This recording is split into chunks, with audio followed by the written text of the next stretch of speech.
A lot of times when you're just throwing together a movie, you only use one track of video. You're just kind of assembling clips. But particularly if you're trying to tell an interesting story or create video effects, you may use multiple tracks of video. And I just want to show you two very common ways to use more than one track of video and why you should take advantage of the fact that the program can hold several tracks of video and audio. Now, we have two guys here on my timeline who are just talking on the beach. They're sitting on the beach and they're talking about their childhood.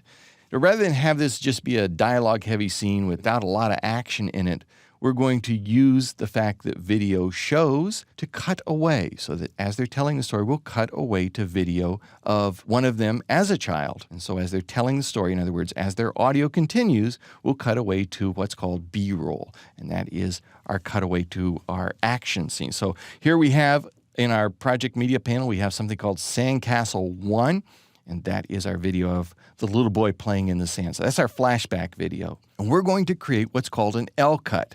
So an L-cut means that although we begin with the video of these two guys on the beach, as their audio continues, we're going to cut away to different video. Now, I could drag Sandcastle down to my timeline. I don't want the audio from Sandcastle 1, so I could drag it down to my timeline, break it apart, and delete the audio, and do that in several clicks. But there's an easier way to do it. If I just right-click and drag with a right-click down to my timeline and let go, I have the option of grabbing the video-only portion. There we go. So now we have the video. This is our flashback sequence. This is the little boy playing in the sand. So we've begun with these two guys talking, and then we cut away to what they're talking about. And you'll see this often used on the news, right? The news reporter will be talking about a fire, and we cut away as he continues to talk to video of the actual fire, right?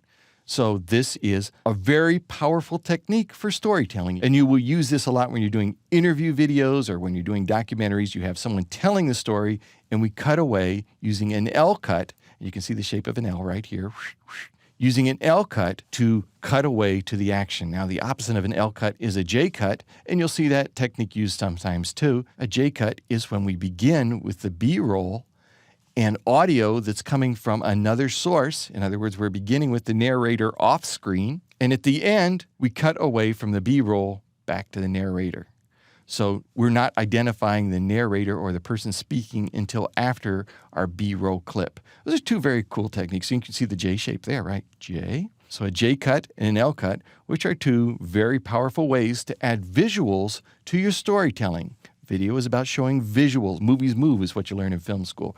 So you want to show as much as you tell. People don't listen to dialogue. They don't listen to you talking as much as they respond to what's visually on screen. Now, there are other things you can do with video on other tracks, and one of them is that you can composite. In other words, you can have your video interact with video on lower tracks. And one of the ways to do that is a simple picture-in-picture. And to create a picture-in-picture, I'm going to take, we've still got our video here on the upper track, but we can't see the video on the lower track, can we? Because this video is filling the screen. If I go over here and I select the option to pan and crop, I can now make this video much smaller, like this, by expanding my frame. And you can see now that my video is getting smaller and smaller in the preview screen. I can position it in the frame by dragging the frame over. I'm going to widen this panel so you can see what I'm doing here. See? There it is. This F with the dotted lines around it is representing the video frame. So if I want it to be in the lower left corner, I just do that. And now it is about 20% of the screen size in the lower left corner. And now I have a picture-in-picture. That's another way to use multiple tracks of video. And if you've ever seen, let's say, a TV show in which you have maybe like a tic-tac-toe board where you've got 9 different faces on there looking out in the opening credits of the show, you can do that also with 9 different tracks of video, each one of them a picture-in-picture using the pan and crop tool to position it on your screen. Vegas allows you to include as many video tracks and as many audio tracks as you need. Now, officially, it is an unlimited amount. The more you put in there, of course, the more stress it's going to put on your system, but you can certainly put a dozen in there if you want without any problems at all. How they interact with what's on the tracks beneath them is what makes for very cool storytelling and very cool video frame composition. So don't be shy about using as many video and audio tracks as you need to tell your story well.